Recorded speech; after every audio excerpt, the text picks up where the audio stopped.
Si vous êtes dans les premiers moments de conception de votre entreprise ou de votre agence, vous êtes peut-être au moment où vous réfléchissez à votre nom, votre logo, votre identité. Et on a vu des gens qui passaient vraiment des semaines à faire ça. Choisir le bon nom, choisir le bon logo, choisir les bonnes couleurs. Des gens qui nous disaient, tu sais, moi je crois que ma couleur c'est le bleu, je crois que dans mon logo il devrait y avoir du bleu. À chaque fois que j'ai la même réaction, arrêtez d'y passer du temps. Arrêtez de passer du temps avec ça. Si vous êtes une agence, un coach ou un consultant, votre marque a très peu d'importance. Ce qui a de l'importance, c'est que vous montriez à votre client que vous vous intéressez à sa marque à lui. C'est ça qui est important. Votre marque à vous a très peu d'importance. Vous pouvez trouver un nom, un logo, trouver un code couleur en 1 heure, franchement. Et n'y passez pas beaucoup de temps, parce que c'est en plus, si vous êtes dans ce moment-là, ou que vous avez déjà été dans ce moment-là, vous savez que c'est assez cool en fait à faire. C'est assez plaisant. Chercher des logos, chercher des couleurs, se demander est-ce que mon nom ce serait pas plutôt ça, plutôt ça. C'est assez cool à faire. Et c'est vraiment une perte de temps. Vraiment. Pour vous éviter de perdre du temps, dans le document qu'on met à votre disposition aujourd'hui, et qui s'appelle le guide de création d'une identité, vous allez trouver tous les outils, vous allez trouver les bonnes idées, les mauvaises idées, vous allez trouver la structure qui vous permettent de créer l'identité de votre entreprise, de votre agence, de votre programme de coaching ou de votre programme de conseil. Ou de n'importe quelle entreprise dans l'absolu, parce que ce que je vous dis est vrai pour n'importe quelle entreprise, ne passez pas des plombes à travailler votre marque, surtout quand vous lancez votre marque. C'est pas ça qui est important. Ce qui est important, c'est vite d'aller parler aux gens. Si vous suivez ce document, vous allez avoir les références pour aller vite sur cette partie-là, pour faire quelque chose de très propre, quelque chose qui va fonctionner, quelque chose qui n'est pas risqué parce que vous aurez vérifié que tout ce que vous êtes en train de faire n'est pas déjà pris et que vous ne serez pas attaqué. Et vous allez pouvoir démarrer comme ça avec une identité qui marche très bien. Et ensuite, aller vite vous intéresser à quelque chose qui est vraiment important, qui est parler aux gens, aller voir vos clients. C'est ça le plus important. Encore une fois, vous savez, dans cette chaîne, je vous partage des choses qui font partie du réseau de la Fabrique à clients. Et le réseau de la Fabrique à clients, c'est un petit groupe de gens comme vous, des agences, des coachs, des consultants, des gens qui partagent du temps ensemble pour se développer, surtout qui partagent un système complet qui fonctionne, des outils, des templates, des modèles, des stratégies qui fonctionnent. Et en partageant ce système complet, les participants au réseau rajoutent 10, 20, 30, 50 000 euros de chiffre d'affaires récurrent mensuel pour leur activité de service. Si vous êtes intéressé pour travailler en réseau et utiliser ce genre de système, parlons-en avec un grand plaisir. Vous prenez rendez-vous avec moi dans la description en dessous et je serai très content de savoir ce que vous faites, ce que vous voulez faire, de voir si vous êtes un bon candidat pour rejoindre le réseau et de voir si on peut s'engager avec vous, parce que avec tous les participants, on s'engage vers votre développement, vers vos objectifs, et on s'engage à atteindre vos objectifs, et si ce n'est pas le cas, eh ben, ça ne vous coûte rien. Voilà, on est engagés, on est des entrepreneurs tous, et on prend le risque ensemble. Merci à vous d'avoir écouté, je vous laisse tout de suite. Cette vidéo est un peu longue parce que vous verrez que c'est très complet. Je vous laisse tout de suite avec l'outil et la vidéo qui vous permettent de développer votre identité. Si vous y trouvez de bonnes choses, laissez-nous un commentaire et on en parle en commentaire. Et encore une fois, si ça vous plaît, et que vous vous dites, ce truc a l'air cool, il doit y avoir encore mieux à l'intérieur du réseau, vous avez raison, et à ce moment-là, on s'en parle, et on voit de quelle manière on peut vous accompagner et vous faire entrer dans ce réseau. Merci à vous, à très vite.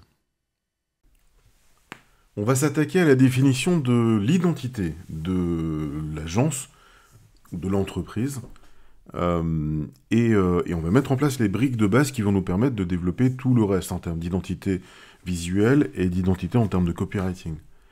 Alors, c'est un document qui est structuré... Alors, pardon, j'ai une petite boulette ici. Hop là, pas grave. C'est un document qui est structuré pour créer une identité, et donc qui est plutôt bien fait pour les gens qui n'ont rien, qui démarrent de zéro. Si toi, tu as déjà des choses, eh ben, suis quand même ce document, et assure-toi que ce que tu as correspond, et qu'il te manque rien, et éventuellement, complète. Bien entendu, normalement, si tu as travaillé ton identité, tout ce qu'on va se dire là est assez simple, et tu devrais pouvoir passer cette partie assez rapidement. Alors, On va parler ici du nom de l'agence, de l'identité visuelle et de quelques éléments de copywriting qui vont nous permettre de caler assez simplement la réponse à la question tu vends quoi à qui? Qui vous êtes? Dans la pratique, bien sûr, on va s'appuyer sur ce qu'on s'est dit dans le guide de création d'offres qu'on a abordé dans la partie offre, la partie fondation. Et notamment, alors bien sûr, toute la construction de l'offre et notamment le dernier chapitre dans lequel on a déjà fait un effort de copywriting lié à l'offre, et là on va refaire un effort de copywriting et de présentation lié à l'agence, à l'entreprise en absolu. Première chose, bien sûr il faut un nom d'agence. Alors, le nom de l'agence, nous on est comme on le disait la dernière fois, l'idée est qu'on propose un chemin entre le prospect et son état actuel et sa situation rêvée, et les objectifs qu'il s'est fixés. Notre métier n'est pas de nous mettre en avant. Notre métier est plutôt de mettre en avant nos clients, leur transformation, l'atteinte de leurs objectifs, et du coup, le nom de notre agence n'est pas très important. L'image, la notoriété, le rayonnement de notre agence n'est pas tellement important. Et dans l'absolu, on va pas travailler longtemps dessus. Alors, si tu as une très bonne idée, d'un très bon nom, et que effectivement ce nom est porteur de beaucoup de choses, c'est génial. Si c'est pas le cas, retiens deux choses. Le nom de l'agence, il sert à deux choses. Il sert, et c'est le plus important, à te rendre fier, et à rendre l'équipe qui travaille avec toi fière. L'idée, c'est que quand tu appelles quelqu'un et que tu dis « Bonjour, je suis machin de l'agence truc », il faut que ça sonne juste et que tu sois content de dire ça. Et c'est vraiment très important. Ça a l'air de rien, mais c'est vraiment très important. Le nom de l'agence est d'abord une marque d'appartenance et on doit être content de ça. Puis la deuxième chose, c'est que le nom, si tout va bien, devrait refléter la promesse et le positionnement, ou au moins ne pas refléter autre chose. Alors, ça peut ne rien refléter du tout. Ça peut être un nom juste d'apparat. Et ça peut pas refléter autre chose. Ça peut pas te positionner sur autre chose. Par exemple, quelque chose d'assez simple, mais si ton sujet c'est de travailler dans le domaine de l'immobilier, ton nom ne peut pas être marketingsanté.com. C'est aussi simple que ça. Au-delà de ça, il n'y a pas besoin de travailler beaucoup plus. Parce que c'est pas la marque qui te fera gagner des dossiers, c'est pas la marque qui te fera gagner en notoriété. La marque va simplement te permettre d'être identifié et de dire à ton client, tiens, j'ai eu machin de l'agence truc au téléphone. Et ça se retient bien, c'est facile. Le plus important, bien sûr, c'est de trouver une marque qui est disponible. Et donc, pour vérifier la disponibilité, il y a 3 choses. Il y a l'INPI. On va y aller. L'INPI, c'est la propriété intellectuelle. Et on va chercher ici les entreprises, les marques, les brevets. Tu vas faire une recherche ici. Tu vas savoir s'il y a des entreprises qui ont déposé des marques ou des particuliers qui ont déposé des marques et qui vont entrer en concurrence avec toi. Retiens une chose très importante. Retiens 2 choses très importantes. D'abord, ce qui est interdit, c'est de déposer et d'utiliser une marque qui est proche d'une marque existante sur le plan syntaxique et phonétique. Et on oublie souvent ça. Ça ne doit pas ressembler à une marque existante, ni à l'œil, ni à l'oreille. Un exemple un peu subtil, mais j'ai travaillé une fois pour une boîte qui s'appelait Nodia, et Nodia avait un concurrent dans une toute petite partie de son activité qui s'appelle Nokia.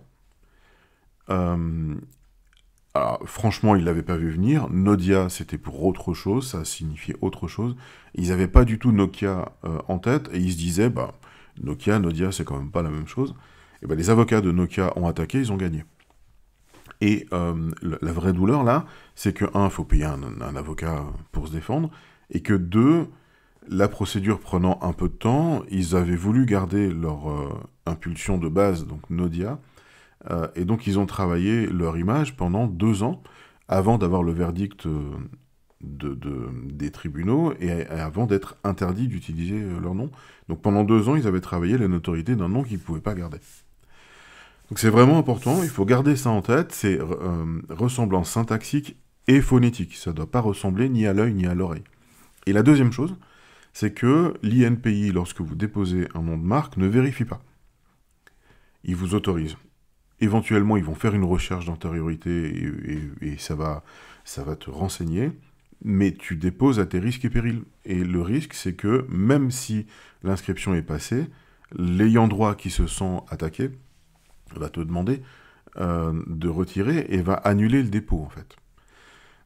Donc, c'est pas parce que tu as déposé le dépôt que tu es protégé, tu n'es protégé que si personne ne t'attaque. Et le fait de déposer, ça sert à quoi, du coup ? Le fait de déposer, ça sert à ce que tu puisses attaquer les prochains qui auront dans l'idée de déposer la même marque que toi. Donc, déposer, ça ne sert pas à être tranquille au sens c'est bon, j'ai déposé, la marque n'existait pas, elle est à moi. Ça sert à te prémunir des prochains et à aller te prémunir du fait que d'autres concurrents prendraient éventuellement la même marque que toi. Retiens également une chose importante sur l'INPI, c'est que tu peux déposer une marque qui existe, mais qui n'est pas dans la même classe d'activité que toi. Bien sûr, tu connais peut-être les crèmes dessert Montblanc et les stylos Montblanc, ils s'appellent tous les deux Montblanc, mais ils ne sont pas du tout dans la même classe d'activité, donc ça pose pas de problème.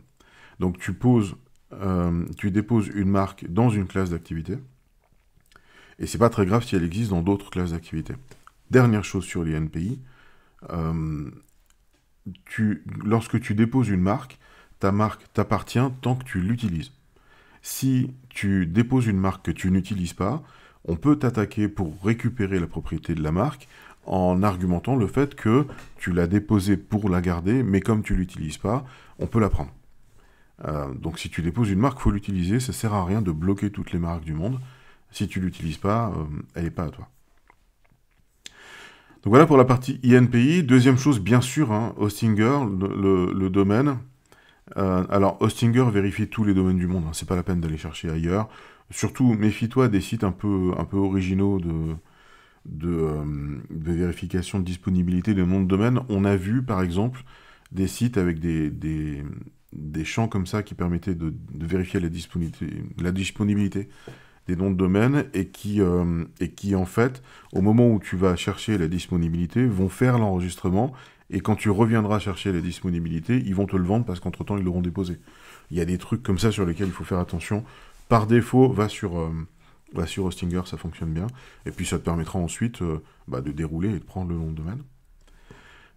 Bien sûr, le nom de domaine est important. Plus tu peux prendre un nom de domaine court, mieux c'est. Bon. Pour des raisons de SEO. Mais si tu es dans une démarche de développement qui n'est pas tellement SEO, c'est pas très grave. Si tu te demandes est-ce que je dois déposer avec tiret ou sans tiret, est-ce que je dois déposer le .fr ou le .com, mon conseil, dépose tout. Évidemment, ça coûtera un peu plus cher, mais bon, tu vois, c'est 8 € par an un .fr, donc ça va pas planter ton budget d'en prendre 3, 4, 5. Et surtout, ça évitera aux concurrents de venir prendre le même nom que toi dans une extension que tu n'as pas pris. On a toujours l'exemple un peu drôle de la Maison Blanche. Alors ça, c'était il y a longtemps, c'était au début, mais la Maison Blanche, donc c'est White House, ils avaient pris whitehouse.gov et ils n'avaient pas voulu prendre whitehouse.com parce qu'ils se disaient que c'était pas la peine. Et ben whitehouse.com, c'était un site porno pendant longtemps. Je vais pas vous montrer parce que j'ai pas envie de voir si c'est toujours le cas, mais en fait, si ton nom commence à fonctionner et que tu n'as pas pris toutes les extensions, et ben d'autres vont le faire et vont venir te concurrencer. Alors de manière un peu moche, mais c'est très facile à faire.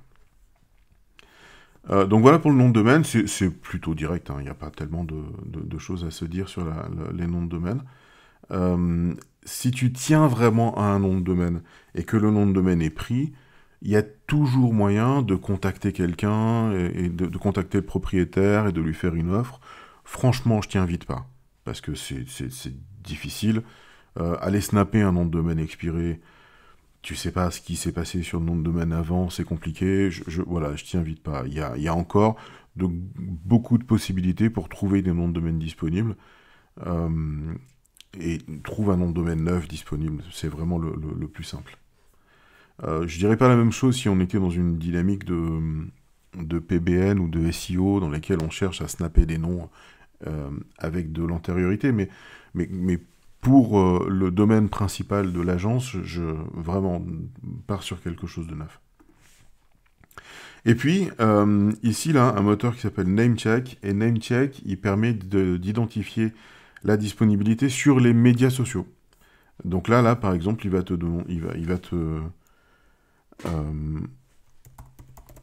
hop, je vais le faire comme ça, avec le CAPTCHA. Vas-y. Voilà. Et donc, il va te donner la disponibilité des domaines, bien sûr. Il m'en reste pas mal à prendre. Hein. Hop, et il va te proposer de vérifier la disponibilité de ton nom sur les réseaux sociaux. Et donc, par exemple, on peut prendre un Shopify avec la fabrique à clients. Il y a encore un compte YouTube qu'on peut prendre, un compte Basecamp. Alors, tout n'est pas intéressant. Hein. Yelp, par exemple, c'est plutôt aux États-Unis que ça fonctionne. Flickr, c'est un peu cuit. Pandora, bon, c'est pas vraiment la peine. Blogger non plus, plus personne l'utilise. Voilà, mais ça te donnera déjà l'information sur est-ce que je pourrais avoir une page Facebook avec le nom de mon entreprise, est-ce que je pourrais avoir un compte Insta, voilà, et c'est le plus important, sachant que c'est pas très grave, si tu n'as pas la page Facebook, bah, tu peux toujours mettre bonjour ton entreprise ou ici ton entreprise, on trouve toujours un, mais bon, c'est plutôt intéressant de bloquer les noms de domaine, de bloquer un nom qui existe à la fois en domaine et sur les médias sociaux. Juste, je reviens ici sur les domaines. Il y a des domaines ici qui ne sont pas disponibles sur Hostinger. Donc, si tu veux un point Ninja, par exemple, ou un point Okinawa, il faudra aller le prendre ailleurs. Je ne sais pas dans quel contexte tu pourrais prendre un point Okinawa, mais il faudrait aller le chercher ailleurs. Donc voilà pour le domaine. Encore une fois, faut pas perdre de temps là-dessus. Le nom est pas très important. Je vois des gens passer des semaines là-dessus. C'est pas nécessaire. Le nom est pas très important. Essaie de trouver quelque chose que tu portes en toi et qui se prononce bien et qui porte un peu la promesse ou rien du tout. Ou pas quelque chose de concurrent. Et puis surtout, trouve quelque chose de disponible. C'est ça le plus important. Attaquons le sujet de l'identité visuelle. Le maître mot sur ce coup-là, pour l'identité visuelle, il faut faire simple. Pour la même raison que le nom. Notre métier, c'est pas de briller, c'est de faire briller nos clients. Et donc, plus tu as quelque chose de sobre et propre, plus tu vas pouvoir mettre en avant tes clients. Et ce qu'on va regarder, c'est si ton image est propre. On va pas regarder si tu as fait des folies en termes d'esthétique et d'ergonomie. On n'est pas une agence de com. On va chercher à comprendre si ton image est propre et efficace. Donc, garde en tête que si dans tout ça, alors au-delà de la durée de cette vidéo, si tu passes plus d'1 heure ou 2 sur la construction de ton identité visuelle, c'est que tu as perdu du temps, c'est que tu t'es égaré. Je dis ça parce que j'en ai vu qui passent des semaines à se demander si leur couleur c'est plutôt le bleu canard ou le bleu indigo. Arrêtez ça, allez vraiment à l'essentiel. D'abord, il faut un logo. Et c'est un peu du logo que tout le reste va partir. Donc, sur Canva, il y a des tonnes de logos qui fonctionnent très bien. Il n'y a pas besoin de faire plus. Encore une fois, dans quelques années, quand tu seras riche, ou quelques mois, quand tu seras riche, et que tu auras envie de changer quelque chose, tu prendras un DA, un directeur artistique, qui va faire un logo extraordinaire sur mesure. Avant ça, c'est pas la peine. Il te faut quoi? Il te faut une version sur fond clair vertical. Alors vertical ou carré, pour le coup. Là, on est sur quelque chose d'un peu haut. On peut avoir quelque chose de plus vertical ou carré, voilà. Une version sur fond clair, sur fond blanc. Il te faut une version sur fond foncé vertical, qui est la même. Et tu vois que là, pour le coup, on a un logo qui est très simple, qui est joli, hein, qui est esthétique, qui marche très bien. On a un logo qui est très simple et qui se décline très bien, comme ça. Il te faut une version sur chaque fond horizontale. Et la version horizontale, c'est celle que tu mettras dans l'entête du site web, tu vois, horizontale comme ça. Parce qu'un site web, c'est horizontal, et que c'est dans l'entête du site web, on a besoin de quelque chose de plat. Et donc il faut que ton logo se décline en version horizontale. Alors, d'autres exemples, donc là on a quelque chose avec un visuel, un nom et une baseline. Donc on a les trois éléments ici. Euh, Ici on a... oui, pardon. Dans le logo, il te faut un visuel, un nom et une baseline. Hop. Il y a d'autres modèles qui fonctionnent. Ici, là, on a un modèle sans visuel et sans baseline, avec une typo un peu graphique. C'est-à-dire, elle est un peu penchée. On a un interlignage un peu rigolo. Voilà. Et ça fonctionne très bien. On a une version sur fond foncé, une version sur fond clair. Il n'y a pas besoin de plus. Sans baseline, avec un visuel simple. Alors, le visuel, il est simple, mais il est assez identifiant, en fait. Hein. Cette espèce de euh, petit nuage symétrique, pardon, avec un A pour agence digitale, et on a une version sur fond clair, une version sur fond clair horizontal, une version sur fond clair foncé, pardon, sur fond foncé horizontal. Voilà, ça fonctionne très bien. Il n'y a pas besoin de faire beaucoup plus. On peut aller hop, sur Canva, donc là on a créé, donc là je crois que c'est... Je ne suis pas un grand expert de Canva, mais je vais aller cliquer ici. Je vais cliquer sur je vais chercher logo, hop. Et voilà. Et donc là, je vais chercher par exemple marketing. Tac. Et tout ça, ça fonctionne. Là, ça c'est assez chouette hein, pour le coup. Ça fonctionne bien. Alors allez, il est payant celui-là. Bon, il est chouette, mais il est payant. Tac. J'avais pas vu, pardon. Il y a le petit logo. Voilà. Ça fonctionne. Ça, c'est plus dur, mais ça pourrait le faire. Voilà. Il y en a plein qui fonctionnent très bien. Et il n'y a souvent pas besoin d'en faire beaucoup plus en fait. Encore une fois, on cherche à mettre en avant nos clients et on ne cherche pas à briller plus qu'eux. Voilà. Si dans marketing tu trouves rien, tu peux chercher digital, ça peut le faire aussi. Voilà, on a plein de choses qui fonctionnent, tu vois, ça c'est celui que j'ai utilisé. Voilà, on a plein de choses qui fonctionnent. Important, faut pas essayer de mettre trop de messages dans le logo. On a vu des gens qui mettaient plein de symboles parce que la symbolique est importante. Il faut vraiment quelque chose de très simple et de très identifiant.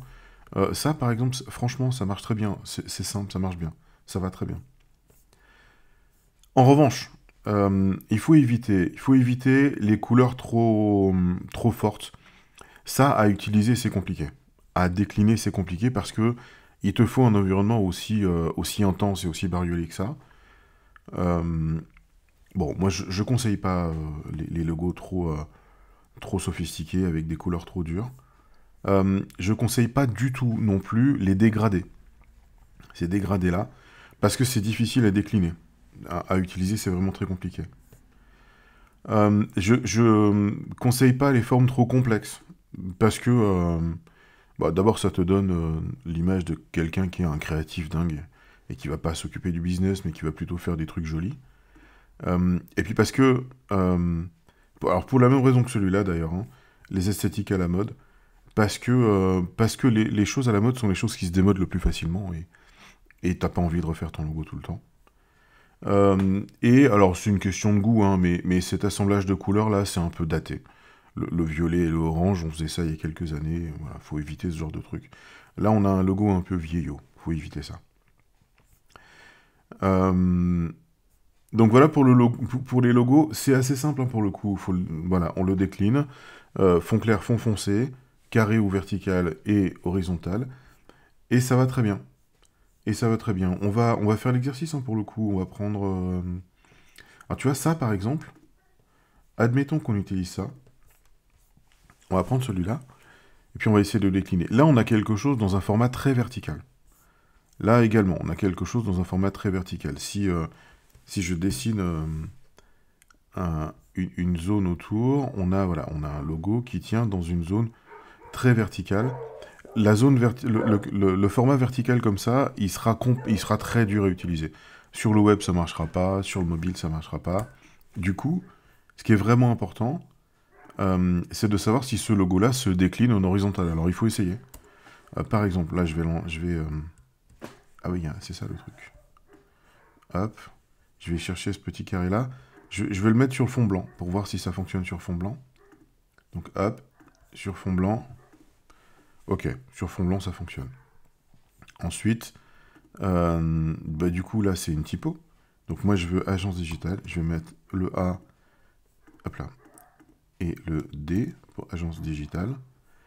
Ouais, ça peut le faire à peu près. C'est bizarrement coupé, mais voilà, ça là, je peux peut-être...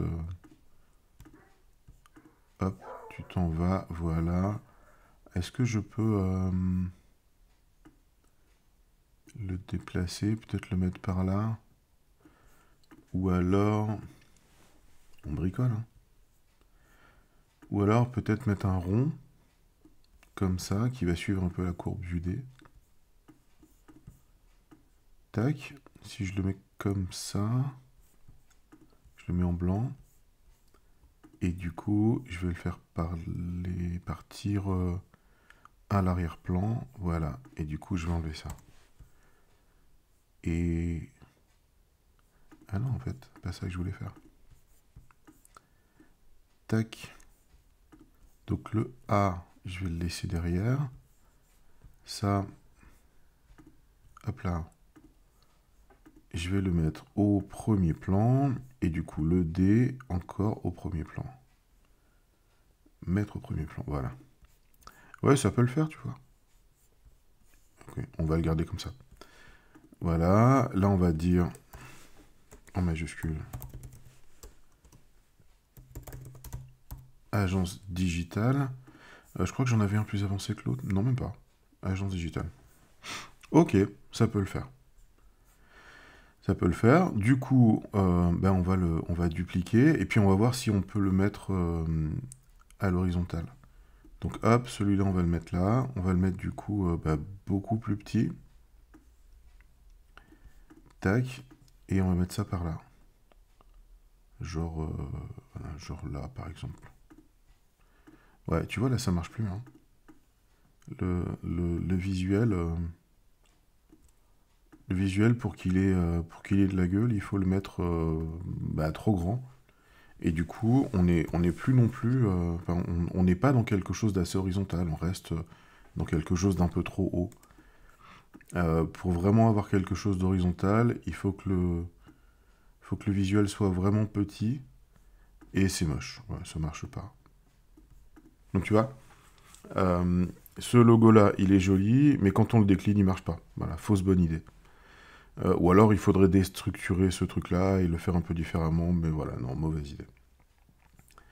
Bon, c'est pas grave, on va en trouver d'autres. Voilà. Celui-là, c'est difficile. C'est joli, hein, l'oiseau comme ça, mais à utiliser, c'est compliqué. Et pareil, hein, le visuel est très vertical, et donc pour le mettre à l'horizontale, ça va être compliqué. Voilà. Ça peut le faire. Alors ça ne marche que...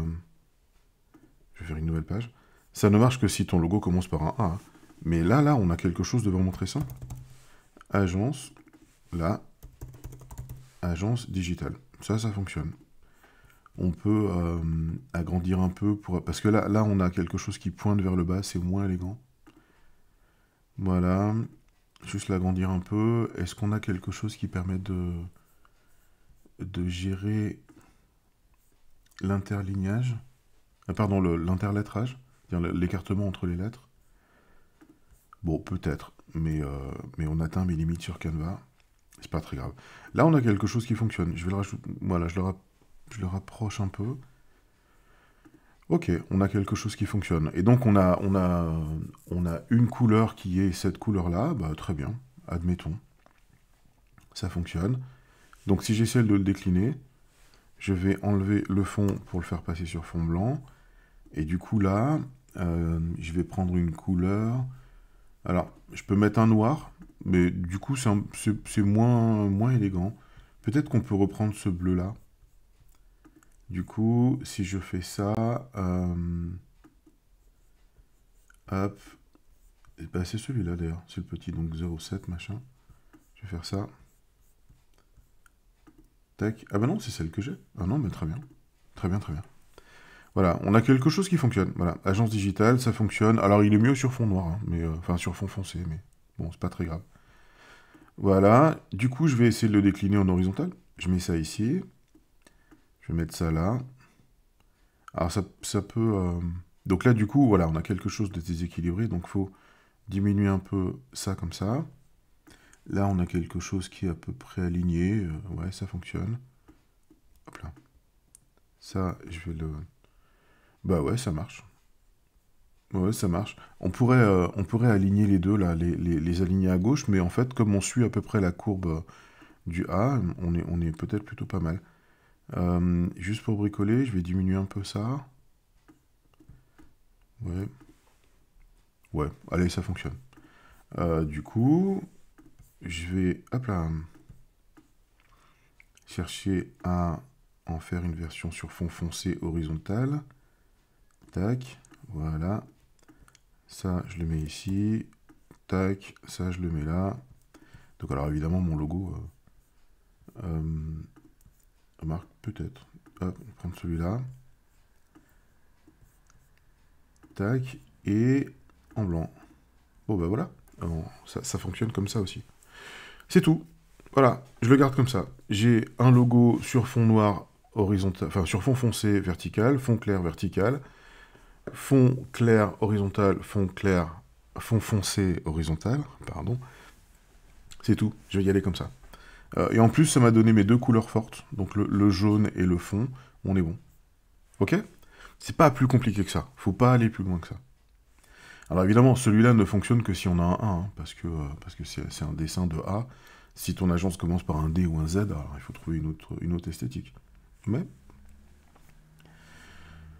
Donc voilà pour le logo. Ensuite, on passe aux couleurs. Alors, les couleurs, là aussi, il faut rester simple. Ce qu'on dit là, c'est que il te faut 4 couleurs. Il te faut une couleur de texte. Le noir est jamais une très bonne couleur de texte. En général, on choisit une couleur un peu plus subtile, un bleu foncé, un gris foncé ou un gris un peu plus clair. Euh, voilà, parce que voilà, le noir c'est un peu trop grossier. Bon, c'est pas la peine. Il vaut mieux écrire de manière un peu plus subtile. Une couleur de fond clair. Donc là, tu vois, on a un petit bleu, on a un petit rose, un petit mauve, un petit jaune. Une couleur de fond foncé, donc fond clair, fond foncé, et une couleur d'accent. La couleur d'accent, c'est la couleur qui va être ta couleur principale, mais qui n'apparaît que par petites touches, parce que c'est l'accent, en fait. C'est ce qui va venir sublimer quelque chose. Pour la petite histoire, je vais faire on va faire le travail. Hop là. Ici, on va essayer d'aller reprendre les couleurs qu'on vient de se donner. Comme ça, tu les retrouveras, voilà, dans cette documentation. Donc, une couleur de texte. Ici, on va dire qu'on écrit dans cette couleur-là. Donc, ma couleur de texte, ça va être 07 1E 3B. Bim. Et donc ici, là, je vais aller dans mon tableau, couleur, et je vais aller prendre la couleur, hop là, 07 1E 3B. Voilà. Et puis du coup, moi je te conseille de l'écrire comme ça. Voilà. Comme ça, tu t'en souviens. Voilà. Voilà. Sélectionne. Voilà. Ok.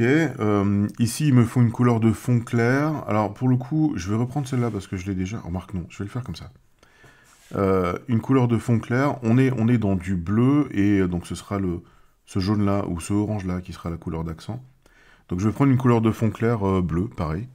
Et alors, pour faire ça, il faut faire un truc simple. Si F, c'est blanc. Ici, on a les deux lettres pour le rouge. Ici, on a les 2 lettres pour le vert. Et ici, on a les 2 lettres pour le bleu. Donc, si on veut quelque chose de clair, mais avec un peu de bleu, eh ben, il faut faire descendre le rouge et le vert. Donc, pour le faire descendre, ici, je vais mettre un peu moins. Et ici, je vais mettre un peu moins. Hop. Et donc, comme ça, on a quelque chose de bleu subtil, qui est une couleur de fond clair, mais bleu subtil. Voilà. On est ici en hexadécimal, on compte de 1 à F, pas de 0 à F. Et voilà.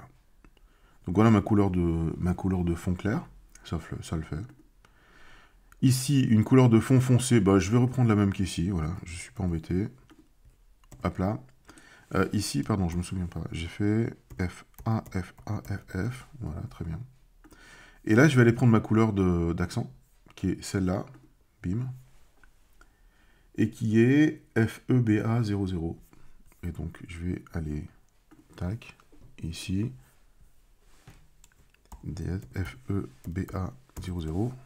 On est bon, hein. Je vais copier, comme ça je suis bon. Hop, et voilà. Et je vais la mettre en blanc, comme ça on la voit bien.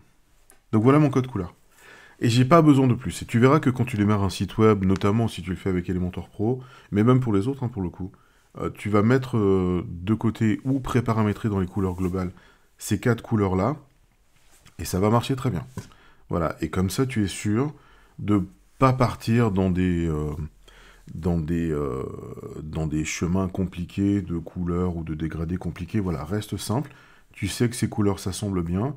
Tu les as testées, ça fonctionne. Voilà, tout va bien. On n'a pas besoin de faire plus. Alors, pour creuser un petit peu, Pantone. Donc Pantone, c'est un style de code couleur. C'est un éditeur d'ailleurs de couleurs. Pantone élit tous les ans la couleur de l'année. Et donc, si tu cherches couleur de l'année, Pantone, et alors moi je te conseille de taper hop, code RGB, pardon, EXA, hop là. Code RGB EXA, c'est le code de la couleur qui s'utilise sur le web. Le code Pantone, c'est un code qui va plutôt s'utiliser pour faire de la couleur en vrai, de la peinture que tu vas acheter chez le marchand. Il y a beaucoup plus de variantes avec la couleur Pantone qu'avec le code RGB. Mais simplement, donc tous les ans, Pantone va nommer, donc il est là, va élire la couleur de l'année. Là, on est en 2022, hein, je crois. 2021. Donc la couleur de l'année 2021, c'était celle-là, qui s'appelle Very Perry. Donc ça, c'est le code Pantone que tu ne peux pas utiliser sur le web, que tu utilises si tu achètes de la peinture. Mais du coup, il te propose le code RGB qui se trouve... Ah, c'est drôle, il ne le met pas là. Hop. Donc, alors, tu sais que la couleur de l'année 2021, c'était Very Perry, qui est cette couleur-là. Tac. Et il propose pas le RGB. Bah, c'est pas très grave, en fait. On va aller regarder sur un autre site. Hop, tu peux aller chercher comme ça. Very Perry. Ah, il y a un i, pardon. Et voilà, et tu trouves le code RGB comme ça. Donc ça, c'était la couleur de l'année 2021. Couleur Pantone 2020... La 2024, elle existe déjà? Ah oui. Alors ça, c'est la couleur de l'automne-hiver 2023, hein, tu vois. Et c'est celle-là. Donc elle est déclinée en Pantone. Alors pour encore une fois, hein, acheter de la couleur. Et il propose pas le RGB. Bah, du coup, hop, on va chercher code RGB. Voilà, donc c'est celle-là. F87, c'est... F8, 7C, 56. Voilà. Et donc ça, c'est le code couleur de l'hiver 2023. Et on peut l'utiliser. Donc si on veut jouer, hop, on pourrait dire que finalement ma couleur, c'est celle-là. Hop. Ah oui, il veut pas que je modifie la couleur. Il faut la version pro pour modifier cette couleur. Bon, c'est pas très grave. Mais tu comprends le principe. Si tu cherches une couleur à laquelle t'attacher, tu peux aller chercher une couleur à la mode en allant chercher les couleurs Pantone. Et si c'est pas le cas, bah voilà, garde une couleur normale. Euh, Bien sûr, si après avoir trouvé le logo, tu trouves une couleur qui te plaît plus, modifie le logo. Il faut que tout ça soit cohérent. Donc par exemple, là on a pris la couleur de l'année, je crois que c'était 2022 là, ici, qui est une sorte de magenta. Là on a la couleur de l'année, je voudrais pas dire de bêtises, il me semble que c'était 2021. C'était un gris et un jaune. Voilà. Et on peut le décliner, voilà. Et ça fonctionne très bien. Et c'est tout. On n'a pas besoin d'en faire beaucoup plus. Ensuite, les typos. Euh, Hop là. Ensuite, les typos. Les typos, c'est les polices de caractère que tu vas utiliser. Il y a deux règles pour choisir la police de caractère. La première règle, c'est qu'elle doit être lisible. Et la deuxième règle, c'est que tu dois pouvoir les trouver un peu de partout. Il ne faut pas que tu ailles chercher des couleurs des typos très compliqués, jamais utilisés, parce que tu seras embêté. Ça marchera pas sur tes documents, tu auras du mal avec ton site web. Ça peut vraiment te compliquer la vie. Euh, L'idée, c'est de choisir une typo de titre et une typo de paragraphe. Et moi, ce que je conseille, c'est de rester dans les typos de base, donc dans les Google Fonts, que tu vas trouver de partout. Et par défaut, on t'a mis ici quelques modèles. Tu peux très bien prendre la même typo pour les titres et pour les textes. Donc tu vois, ici on est en Poppins, qui est une typo plutôt ronde et plutôt mignonne. Et donc Poppins en titre et Poppins en texte. Roboto, on a quelque chose d'un tout petit peu plus technique, un peu moins mignon pour le coup, un peu plus efficace. Donc Roboto en titre et en texte. Ici, on a une police avec sérif. Alors, je sais pas si tu te souviens, mais le sérif, c'est le petit empattement là qui se trouve au bout des lettres. Ici, ici, ici, ici. Tu vois, ici, avec Poppins, il n'y a rien au bout là. C'est très sobre. Et ça fait des typos plus modernes. Ici, on a des typos plus classiques. Donc, par exemple, la Playfair Display qui fonctionne bien, avec un titre et un texte. Et Railway, alors Railway, de mémoire, c'est une typo qui s'approche bien de l'esthétique Microsoft. C'était un petit peu dans cette idée-là.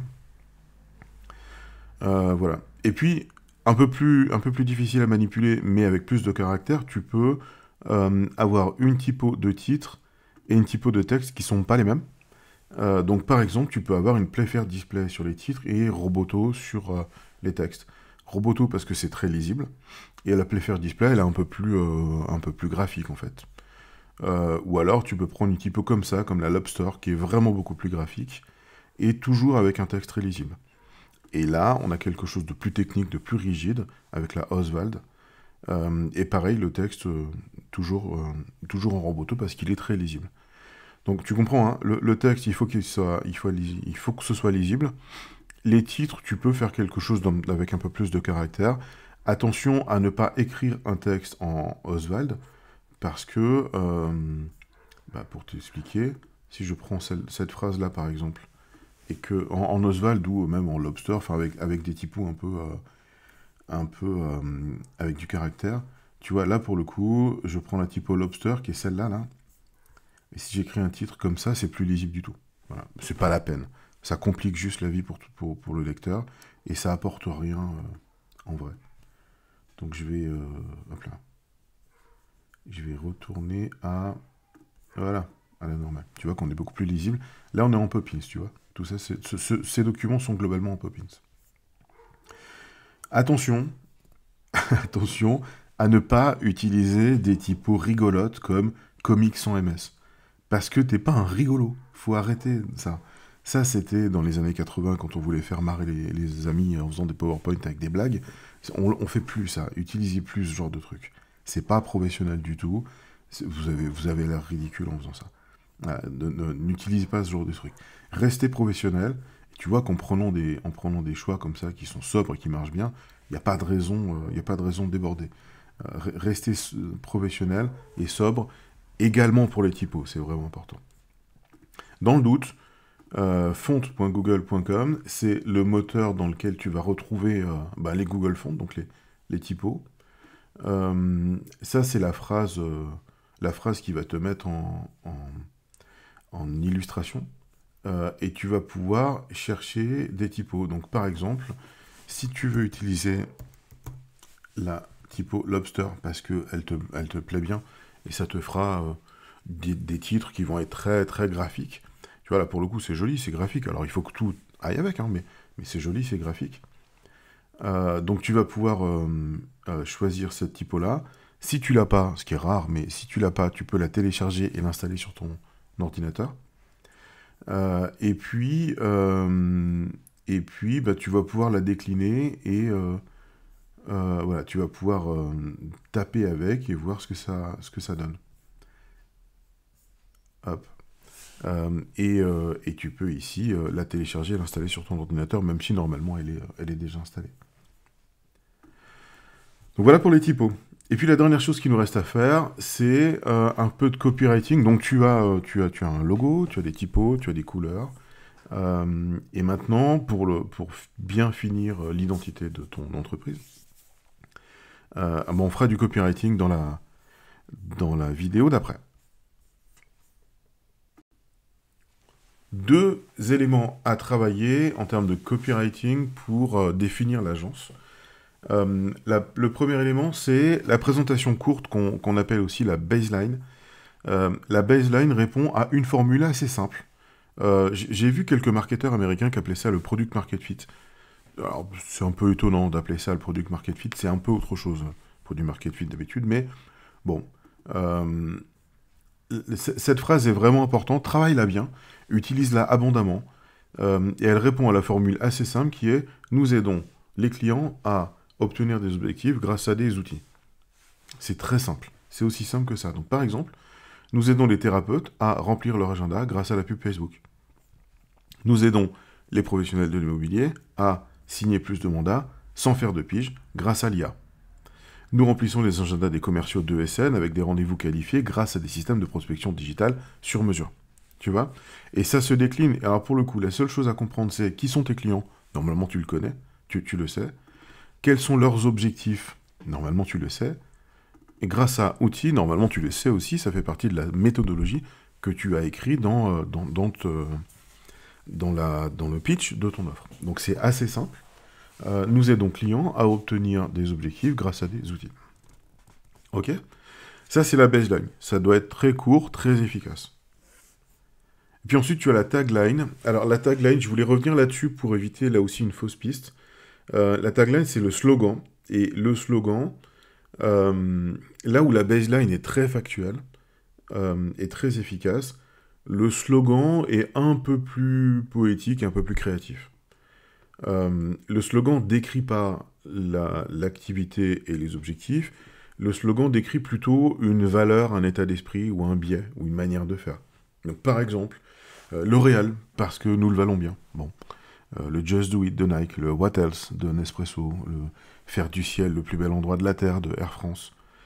Vous voyez, Just Do It, si on prend juste Just Do It comme ça, hop là, pardon. Si on prend juste Just Do It comme ça, on ne sait pas qu'ils font des chaussures. C'est vraiment, vraiment un élément de différenciation. Clairement, le slogan est beaucoup moins utile et beaucoup plus difficile à construire parce qu'il demande un gros effort de créativité. Franchement, c'est facultatif. C'est un travail avec lequel tu seras à l'aise quand tu auras un petit peu d'expérience et que tu te diras, finalement, mes valeurs, c'est ça. Le plus important pour moi, ce qui me différencie vraiment, c'est ça. Et tu feras un effort de créativité. Au-delà de ça, vraiment, c'est pas nécessaire pour démarrer quoi que ce soit. Tu peux très bien démarrer une activité avec juste une baseline, et c'est ce que je t'invite à faire. Le slogan, c'est vraiment pas nécessaire. Et c'est quelque chose que tu développes de la même manière quand tu développes la deuxième version de ton activité au bout de quelques mois ou de quelques années, quand tu as un peu d'argent de côté et que tu veux durcir un peu ton positionnement. Cela dit, on voit des entreprises qui font des millions sans slogan. Hein. C'est pas tellement nécessaire. Donc, encore une fois, j'en parle parce que c'est une fausse piste et c'est quelque chose sur lequel on pourrait prendre du temps et perdre du temps. Concentre-toi sur une baseline efficace. Le slogan, mais l'autre côté, c'est pas nécessaire tout de suite. À cette étape de la vidéo, normalement, vous avez compris qu'on était des gens sérieux, qu'on a des outils, et vous avez compris également qu'on est un réseau de gens comme vous, des coachs, des agences, des consultants, qui partagent une trajectoire de développement et qui partagent des outils qui leur permettent d'aller chercher 10, 20, 30 000 euros tous les mois de manière récurrente. Vous avez compris aussi qu'on était tous des entrepreneurs et qu'on ne fonctionne que sur un mode gagnant-gagnant, c'est-à-dire qu'on vous aide à vous développer et ça ne vous coûte que si vous réussissez à atteindre vos objectifs.